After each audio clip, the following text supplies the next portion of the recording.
Խաչ, պատասխանեք, հա մեր հարցին։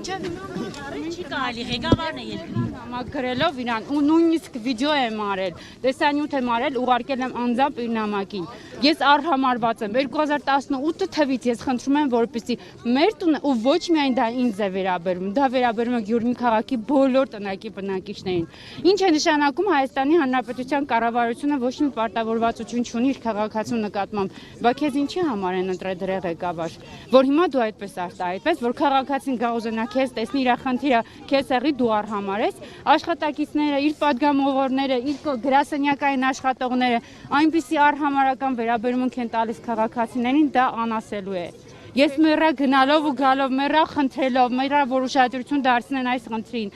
Ահա որ է մեր տնակներում ապրել են հնարավոր չի։ Ամեն անգամ մենակ մի պատասխան եմ լսում, պետական բյուջեն փող չունի։ Պետական բյուջեն փող չունի ու $100,000 մեքենային առը դրել են Աննա Հակոբյանի տակը։ Պետական բյուջեն փող չունի, $7 միլիոն տվեցին Ջենիֆեր Լոպեսի համերգին, 13 միլիոնի աշխատեցին։ Փող չունեն, նույն բանը ասել եմ Կարինե Դավոյանին։ Գոնե փողից մի խոսացեք։ Ինչ է նշանակում վերջին պատասխանը Տիկին Դավոյանը այսձև եղավ։ Մենք նախատեսել ենք մեծ գլոբալ ծրագիր մշակենք, մենք չենք կարող անհատական մարդկանց օգնել։ Ուր է ձեր ծրագիրը 2018 թվից ղեկին եք նստած։ Մինչև հիմա մեր պետական բյուջեն այդքան գումար չհավաքեց, որպեսզի մեզ տնակներից հանեք լուրջ։ Դաշարների ժամանակ խոստանում էին, որ ամեն ինչը խոստացել են, լսեք իր խոսքերը, ես ամեն ինչ կանեմ։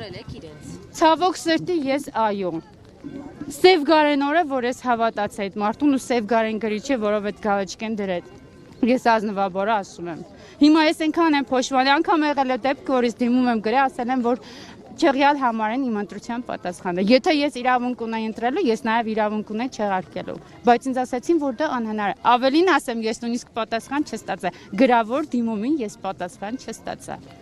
Այսինքն մարդիկ անում են այն, ինչ որ իրանց է հարմար։ Իրանք ինչ որ հարմար են գտնում, դա հաշիվ են առնում։ Հիմա ես ուզում եմ եկել եմ հասել եմ ստեղ, ես ուզում եմ հարց տամ։ Եթե դու եկել ես հասել ես Գյումրի քաղաք, իբր թե հարկելու մեզ,